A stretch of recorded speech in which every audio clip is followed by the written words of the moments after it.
Shalom jemaat yang dikasih oleh Tuhan.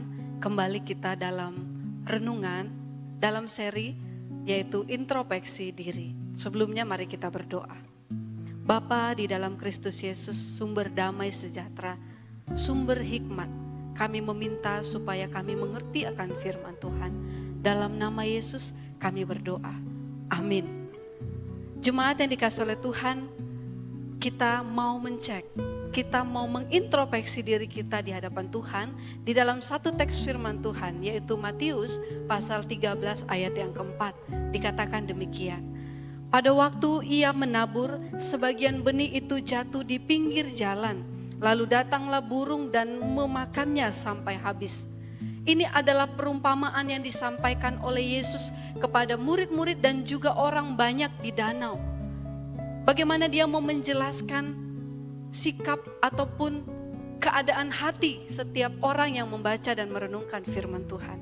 Di dalam teks ini dikatakan benih itu jatuh di pinggir jalan, lalu ada burung yang memakannya. Ini adalah gambaran ketika orang membaca firman Tuhan tetapi tidak memaknainya. Dia membaca firman Tuhan tetapi tidak merenungkannya. Dia membaca firman Tuhan tapi tidak mengamini kuasa firman Tuhan. Nah, ketika itu kita lakukan, maka iblis akan mengambil firman itu dari dalam hidup kita. Pergumulan dan juga tantangan di tengah-tengah dunia itu yang akan mengambil firman itu. Oleh sebab itu, jemaat yang dikasih oleh Tuhan, ada 3 hal yang harus kita perhatikan supaya kita sungguh-sungguh memaknai renungan ini. Ketika kita membaca firman Tuhan, itu akan berkuasa dalam hidup kita. Yang pertama, ketika kita mau merenungkan firman Tuhan, dasari dengan doa.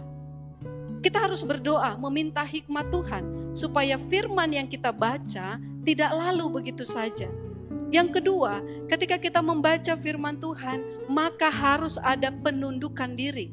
Penundukan diri artinya kita harus membawa pergumulan kita harus membawa persoalan kita dengan firman itu.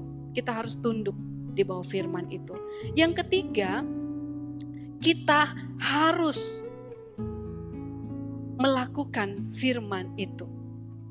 Supaya firman itu tidak diambil dan lenyap dalam hidup kita. Nah, jemaat yang dikasih oleh Tuhan, sepanjang hari ini kita akan beraktivitas. Mari kita yakini firman itu berkuasa dalam hidup kita. Maka jemaat Metodis Immanuel harus melakukan renungan tiap hari. Shalom, Tuhan Yesus memberkati.